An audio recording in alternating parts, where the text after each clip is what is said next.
kakulangan ng system sa national office. Bagong-bago, Brigada Balita. Samantalang accredited na at license to operate na ang kauna-unahang testing laboratory for COVID-19, ang Cotabato Regional and Medical Center o CRMC dito sa lungsod ng Cotabato. Ibig sabihin, maaari nang magsagawa ng rapid polymerase chain reaction test gamit ang Gen Expert machine ang nasabing ospital at hindi na kailangan pang magtungo ng Davao City o Metro Manila. Ayon kay CRMC Chief of Hospital Dr. Helen Yambao, na kumpleto na rin ng Department of Pathology ng CRMC ang lahat ng requirements na kinakailangan upang maging licensed independent hospital testing subnational laboratory ito. Ayon naman kay DOH-12 spokesperson Arjan Gangoso, simula ngayong araw ay sa Cotabato Regional and Medical Center na ipapadala ang mga specimen para sa confirmatory testing sa COVID-19.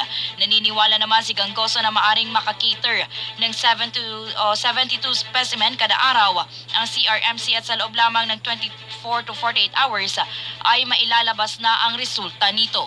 Starting ngayong araw, ang ating Epidemiology and Surveillance Unit ay sa CRMC na ipapadala ang ating mga specimen for our confirmatory testing for COVID-19. Masya-shorten na yung ating waiting hours because of the travel time. So, mas mabilis na ang ating paglabas ng result. Also din, depende po yan siya, sir, kung kailan mabigay or kailan makuhaan ng specimen. But kung sakali man, ang ating ang CRMC, pwede sila makakater ng 72 specimen per day. So, kung makapasok po yan siya sa ating 72 specimens per day, so within 24 to 48 hours, ay magkakaroon na po ng result. Umahataw, Brigada Balita.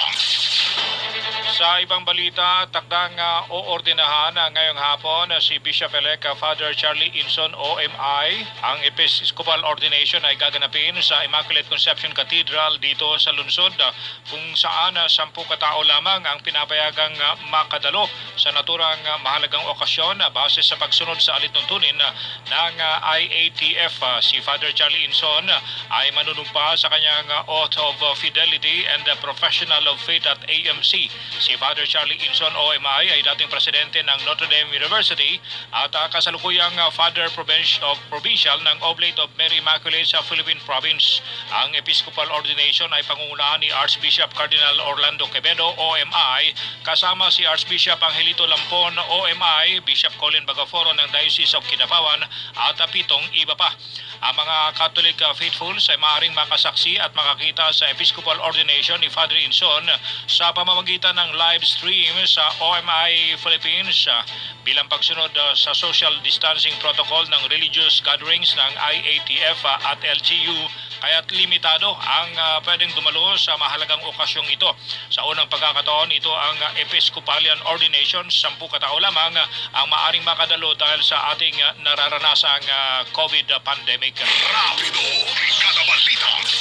Formal nang naisampa kahapon sa Cotabato City Prosecution Office ang kaso sa dating overseas Filipino workers na natimbog na mga elemento ng City Police Station 2 nitong hapon ng Lunes sa bahagi ng Panda Palace and Hotel sa Barangay RH9. Kasong violation of Section 5 at Section 15 ng Article 2 ng RA 91605 ang naisampa sa suspect na si Edeline Godinez Pasabe, 37 anyos, residente ng RH8. At ito ay sa ilalim ng sala ni City Prosecutor Honorable Anwar Masakal na mayroong docketed 12-02-INQ-2020-E04689 at docketed 12-02-INQ-2020-E04690. Sa kasalukuyan, nanatiling nakapiit sa City Police Station 1 na female detention cell ang nasabing suspect. Isang kaso naman ng pagnanakaw ang naitala dakong 1:30 kahapon sa Purok Pinen, Barangay Rosarite 6, kung saan ang naging biktima ay isang kawani ng MSSD Farm. Agad nagsagawa ng hot pursuit operation ang mga elemento ng Cotabato City Police Station 2 at sa di kalayuan ay nanakip nila ang isang 3 mga akyat bahay na kinilala ni Police Station 2 Chief Rostom Pastolero na si Lali Giadel Amirol, 17 anyos, binatay sa estudyante at residente ng Barangay Rosarite 7. Samantalang patuloy na pinaghahanap ng kapulisan ang mga nakatakas itong kasamahan na sinahalan Donnie Macabero 27 at Badrudin Yadel 18 na kapwang mga binata na residente din ng RH7 natangay na makawatan sa pamamahay ng biktima na si Rebecca Aliosada Arsenas, isang unit ang Acer laptop, isang unit ang Oppo cellphone, isang unit ang cloud phone at pera na nagkakahalaga ng 6,000 pesos. Sa kabuuan ay nasa 44,000 pesos. Lumalabas sa investigasyon na nakapasok sa pamamagitan ng pag-akyat sa kisame nang nasa harapang pintuan ng naturang pamamahay ang mga kawatan. Samantala, 3 katao din ang arestado, kabilang ang mag-asawa sa inilunsad na buy-bust operation ng mga elemento ng Philippine Drug Enforcement Unit o PDEA BARM. Alas 2:50 ng hapon kahapon sa harap ng isang auto parts store sa Sitio Curbada, Barangay Awang, 2, Maguindanao. Kinilala ni PDEA BARM Maguindanao Regional Field Unit Commander Agent Anthony Naibe ang mga suspek na sina Sidik Bagundang, 27 anyos, mangingisda at asawa nitong si Maimona Bagundang alias White Moon, residente ng Barangay Ganta, Mother Kabuntalan, at Mohalidin Pikit alias Kulileng, 20 anyos, may asawa, driver residente ng Datumeg ng bayan ng parehong bayan. Ayon kay Naibe, matagal na umano nilang minomonitor ang mga suspek hanggang sa nakatransaksyon nila ang isa sa mga PDEA operatives na nagpanggap na buyer ng droga at matapos ang abutan ng pera at shabu ay agad na sinunggaban ng mga nakaantabay na tropa ang mga suspek.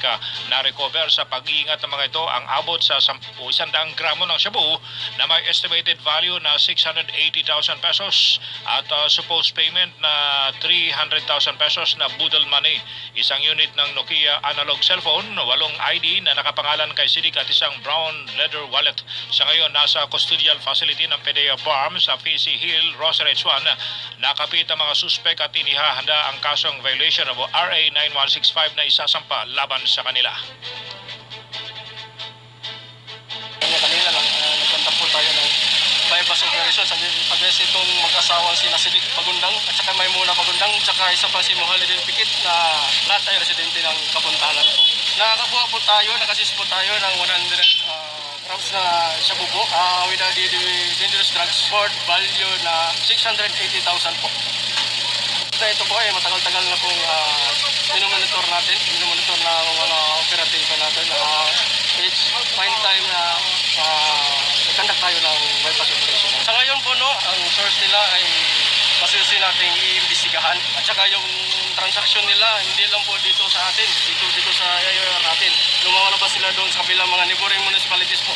Ang transaksyon na umaabot sa city natin sa Cotabato City at saka ibang municipality na malapit dito sa Bagong-bago, Brigada Balita. Arestado naman ang 7 individual sa isinagawang anti-illegal drug o anti-illegal operation ng pinagsanib na pwersa ng Sultan Mastura Municipal Police Station at ng 1402nd Regional Mobile Force Company Kamakalawang Mayo 19 sa Barangay Tapayan, Sultan Mastura, Maguindanao. Kinilala ni Police Major Bangon Mamako, hepe ng Sultan Mastura PNP, ang mga nadakip na sina Isagani 43, Ali 19, Brian 48, Oshaimin 20 anyos, Norodin 24, Tingtingan 55 at isang 14 anyos na binatilyo. Pawa mga residente ng sabing barangay. Dagdag ni Mamako na nadakip sa aktong naglalaro umano ng baraha ang mga ito at na-recover sa kanila ang 5 piraso ng 100 peso bill, 5 piraso ng 20 peso bill, 5 piraso ng 5 peso coin, isang set ng baraha, quarantine pass at mga identification card. Umahataw, Brigada Balita.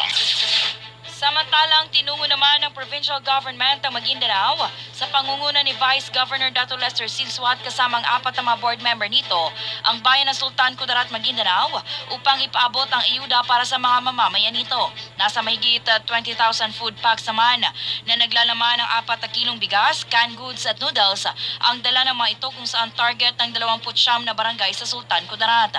Tinanggap naman ito ng alkalde ng bayan na si Dato Shami Mastura at si BTA member of the Parliament Dato Tukaw Mastura at nagpapasalamat ang mga ito ito sa kanilang natanggap na ayuda mula sa provincial government. Una nang tinungo ng mga ito ang mga bayan ng Buldon, Barira, Matanog, Sultan, Mastura, Northern Kabuntalan, Mother Kabuntalan at Dato Blas-Sinswat at nasa pangalawang round na ng relief distribution para sa mga mamamayan ng lalawigan. Rapido, Brigada Balita. Ay galing sa Maguindanao Province. Kung hindi ako magkamali, nasa 20,000 relief goods yung ipamahagi po dito po sa bayan ng Sultan Kudarat. Kung saan po, itong mga next few days, naglakad po kami ni Dato Sharifudin, kasama ko yung ating mga board members sa unang distrito ng Maguindanao. Pinuntaan na namin yung bayan ng Buldon, Matanog, Barira, Sultan Mastura, Sultan Kudarat, Mother Kabuntalan, Northern Kabuntalan, and yung sa Dato Blas-Sinswat. So may mga munisipyo pa kami na hindi napunta ni Dato Sharifudin. Yun yung Dato Udin, North UP, and Parang. Pero pupuntahan din namin, hopefully. Oras sa Pilipinas, alas 7:44 ng umaga. Oras sa din na Power Cells Herbal Capsule. Pinaka-effective natural na side effects. Recommended dosage, take 2 capsules 3 times a day, 1 hour after meal. Power Cells Herbal At Capsule. din na Power Cells Soya Coffee. Pampa-healthy na energy drink pa. Power Cells Soya Coffee. Masarap araw-arawin. Power Cells Soya Coffee. Drive Max Plus Adult Herbal Capsule. Ang mas malakas na pampalakas. 24 oras at tatagal na sila. Ready ka na ba? Ang bahaging ito ay hatid ng NutriCleanse Herbal Capsule para sa mga gustong sumexit magbawas ng timbang. NutriCleanse, sinis tiyan, sexy tiyan. This portion is brought to you by NutriCleanse Herbal Capsule. Ang pinaka-epektibong cleansing puno sa nutrients. NutriCleanse Herbal Capsule. FDA approved with FR number 95233. NutriCleanse Herbal Capsule. Diyan na malinis, iwas disease. Brigada! Balita alas 7. Siksik sa mga bagong balita. Brigada Balita. Tuloy sa mga maiinit na balita, timbog naman ng isang drug personality sa ikanasang drug buy-bust operation ang pinagsanib na persa ng Barira Municipal Police Station at 3rd Maneuver Platoon, 1st Provincial Mobile Force Company kahapon. Kinilala ni Police Captain Haron Makabanding, hepe ng Barira MPS ang suspek na si Saliante Raurao Makadatara, 31 anyos. Isang babae, residente ng Lilud, Madaya, Marawi City. Na-recover ng kapulisan mula sa pag-iingat ni Makadatara ang isang maliit na pakete ng pinaniwalang shabu na tinataya nagkakahalaga ng 5,000 pesos, isang piraso ng 1,000 peso bill na ginamit bilang buy-bust mark money. Sa ngayon, nasa kustudiya ng Barira MPS ang suspect na mahaharap sa kasong paglabag sa RA 9165 o Comprehensive Dangerous Drugs Act. Pinangunahan naman ni Buldon Mayor Abulais Manalaw ang pagsasagawa ng public consultation and dialogue kamakalawa sa mga guro at ilang mga magulang ng Barangay Dinganin, Buldon, Maguindanao. Sa panayam ng Brigada News FM sa Alcalde, ito'y kasabay sa pagbabalik eskwela sa huling linggo ng Agosto sa kabila ng pinagdadaan ng COVID-19 crisis pandemic. Anya ang isinagawang konsultasyon ay isa sa mga paghahanda at paraan upang mapag-usapan ng maigi sa pagitan ng mga guro at ng mga magulang kung sang-ayon ba may ito sa pagbabalik eskwela at kung ano ang mga pamamaraan na dapat gawin sa pagtuturo ng mga kaguruan. Ilan rin sa napag-usapan ay ang tamang pamamaraan sa pagtuturo dahil anya hindi naman maaari gamitin ang panukalan ng DepEd na online teaching sa nasabing bayan dahil sa kalagayan ng una ay signal sa kanilang bayan at karamihan sa mga mag-aaral ay wala mga computer o cellphone. Dagdag pa ni Mayor Manalaw na suportado naman ito ang programa ng Department of Education kung anuman ang nararapat na pamamaraan sa pagtuturo. Kahapon po na monitor natin yung ginawa nilang consultation and then nag-coordinate din sila sa atin tapos pinuntahan natin para makita natin kung sila ba ay sumusunod dun sa mga guidelines. So, napag-usapan doon yung mga paano gagawin kung sakali ka magbalik eskwela. Hindi naman talaga pwede na yung online kasi una-una may problema sa signal. So may mga option dyan, sabi nga nila yung mga moduling, kung yung so depende yan sa kung ano yung DepEd. Samantalang nagsagawa naman ng COVID-19 Infection Control and Prevention for Support Group ng Municipal Health Office ng Buldon, Maguindanao sa Barangay Dinganin, Kamakalawa, May 19, 2020. Ayon kay Mayor Abulais Manalaw, ang pagsasagawa ng Infection Control and Prevention ay isa sa mga paraan upang maipabatid sa mga residente ang mga tamang gagawin upang hindi na lumala ang pagkalat at maiwasan na madapuan ng COVID-19. Dagdag pa ng alkalde, kabilang sa isinusulong ngayon ng kanilang municipal health, ang pagsasagawa ng disinfection sa bawat barangay at ang pagtuturo ng ilang preventive measures para sa naturang virus. Disiplina naman anya ang isa sa mga susi upang mapadali ang pagpuksa sa nasabing virus at koordinasyon sa mga lokal na pamahalaan. Samantalang masayang ibinahagi ni Mayor Manalaw na nanatiling COVID-free pa rin ang bayan ng Buldon. Samantala, patay matapos manlaban ang isang tinaguriang high-valued target at miyembro ng AKP Magid Group sa isinagawang law enforcement operation ng pinagsanib na pwersa ng Radyabuayan Municipal Police Station at 33rd Infantry Battalion ng Army alas 5:30 ng umaga kahapon. Kinilala ang napatay na suspect na si Saidon Cabot Nilong, residente ng Lapu, Pulumulok, South Cotabato. Maghahain sana ang mga otoridad ng warrant of arrest laban kay Nilong at sa grupo nito sa kasong frustrated murder na inisyu ng 11th Judicial Regional Branch 23 ng General Santos City. Sa halip na sumuko ng laban si Nilong at ang mga armadong kasamahan nito dahilan upang magkaroon ng putukan sa pagitan ng grupo ng suspect at ng mga otoridad, nagresulta sa pagkakapatay kay Nilong. Na-recover mula sa suspect ang ilang sangkap sa paggawa ng Improvised Explosive Device o IED, 3 piraso ng M16 magazine at mga kalahating sako ng fertilizer na pinaghihinalaang gagamitin sa paggawa ng IED. Si Nilong at ang kanyang grupo ang itinuturing na salarin sa likod ng mga insidente ng pambobomba sa Maguindanao. Sa ibang balita, patay naman ang 2 katao matapos mahulog sa bangin ang sinasakyan nilang fish car sa barangay Sarabia, Coronadal City kahapon ng hapon. Ayon kay Sarabia, barangay Kagawad Raymond Marin, posibleng nawalan ng kontrol sa minamaneho nitong fish car ang driver kaya ito nahulog sa may 10 metrong lalim na bangin sa tabing daan. Sinabi ni Marin na naganap ang road accident habang bumubuhos sa malakas na ulan sa nasabing barangay. Dahil sa taas ng kinabagsakan nito, parang latang nayupi ang unang bahagi ng truck. Dahil bukod sa lalim ng bangin, bumagsak pa ang truck sa katabing sapa kaya pahirapan din sa retrieval operation sa mga naipit na pahinante ang rescue team ng lokal na pamahalaan na gumamit pa ng bangko. Ayon pa kay Marin, dahil sa natamong malubhang mga sugat punsod ng pagkakaipit sa truck, patay on the spot ang 2 mga biktima na pawang mga residente ng karatig bayan ng Surala sa South Cotabato. Brigada National. Naniniwala naman ng grupong Teachers Dignity Coalition na dapat masusing pag-aralan muna ng Department of Education ang pagbubukas ng klase ngayong darating na Agosto 24, 2020. Ayon kay TDC Chairperson Benjo Basas, nananawagan sila sa DepEd na dapat ikonsidera ang pagpapaliban ng klase sa Agosto dahil napakahalaga umano ang kalusugan at kaligtasan ng mga guro, mga kawani ng paaralan, lalo na ang mga batang mag-aaral kung papasok sila sa klase dahil marami pang nagpo-positibo sa COVID-19. Paliwanag ni Basas, mas malaking krisis ang kakaharapin ng DepEd kung itutuloy ang pagpasok sa August 24, 2020, lalo't pat ngayon ay halos nagsisimula pa lamang sinasagawang COVID-19 testing at ang sitwasyong ito anya ay marahil umabot hanggang Agosto. Hinihikayat din ng TDC ang DepEd na muling ikonsidera ang kanilang naunang desisyon kung saan malaki sana umanong may tutulong na malawakang konsultasyon sa mga magulang at guro hinggil sa usapin na ito kung pakikinggan ng DepEd at ng Interagency Task Force ang mga suhestyon at opinyon mula sa kanilang hanay.